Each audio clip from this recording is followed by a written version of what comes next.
আজকের এই হেয়ারটা তোমরা একটু দেখো, যে হেয়ারটাতে স্ট্রেটনিং করেছিল, তো স্ট্রেটনিং হয়ে গেছে প্রায় বললো তাও অনেক দিনই হয়ে গেছে।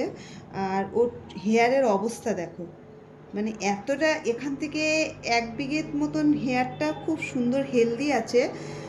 মোটামুটি এইদিকে কোনো ট্যাঙ্গেল হয়নি। আর এদিকে দেখো একদম কেমন পরিমাণে জট পেকেছে, মানে একদম পুরো ড্রাই ড্যামেজ আর একদম পুরো বাজে অবস্থা হেয়ারের। তোমরা দেখো, একটু কাছের থেকে দেখাবি, দেখো পুরো হেয়ারের অবস্থাটা দেখো। তো এই হেয়ারটাতে আমি একটা ন্যানোপ্লাস্টে, ও বলেছিল হেয়ারে কি করলে ভালো হবে, তো আমি একটা ন্যানোপ্লাস্টে সাজেস্ট করলাম। তো ন্যানোপ্লাস্টিয়াটা করে তোমাদের সঙ্গে ফাইনাল রেজাল্ট অবশ্যই নিয়ে আসছি। সঙ্গে থাকো। ক্রিম অ্যাপ্লিকেশান করছি আমরা সবাই মিলে। এবার ক্রিম অ্যাপ্লিকেশানের পরে এটাকে র্যাপিং পেপার দিয়ে হোল্ড করতে হবে কিছুক্ষণ। আমি পুরো ভিডিওটা তোমাদের সঙ্গে শেয়ার করতে পারিনি, কারণ অনেকটাই বড় ভিডিও হয়ে যেত, যেটা সবাই দেখতে চায় না। তো আমি ছোট ছোট ক্লিপ কিছু শেয়ার করেছি তোমাদের সঙ্গে, তো সেইটুকুনি একটু শেয়ার করছি। এইভাবে আমরা র্যাপিং পেপার দিয়ে পুরো চুলটাকে ড্যাপ করে রেখে দেওয়ার পরে এটাকে হেয়ার ড্রায়ারের মাধ্যমে শুকাতে হবে।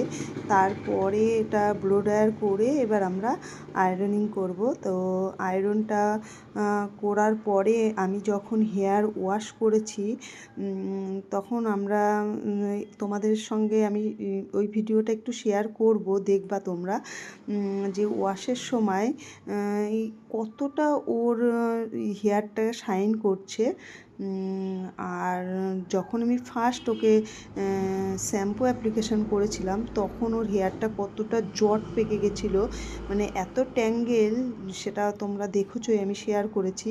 তো তোমাদের যাদের হেয়ারে এই রকম সমস্যা আছে কিংবা কোনো রকম সমস্যা নেই, তোমরা যারা চাইছো straightening, smoothening, rebonding, keratin, botox, nanoplastia, hair spa, এখানে কিন্তু বিভিন্ন রকমের হেয়ার স্পা হয়, নর্মাল রেঞ্জ থেকে high range, keratin hair spa, treatment base hair spa, dandruff treatment, hair fall treatment, এবং হেয়ার যাদের মানে মাথায় একদমই পড়ে ফাঁকা হয়ে গেছে, যারা হেয়ার এক্সটেনশান করতে চাইছো, তোমরা যদি চাও একদম অরিজিনাল হিউম্যান হেয়ার, সেটাও কিন্তু এখানে এক্সটেনশান করানো হচ্ছে। তোমরা যারা চাইছো, আমার কাজ যদি ভালো লাগে তো অবশ্যই আমার সঙ্গে কন্ট্যাক্ট করতে পারো।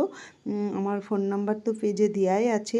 আর ওর হেয়ারটা আমি একদম সামনে থেকে দেখো জুম করে দেখানোর চেষ্টা করছি যে কতটা শাইন করছে।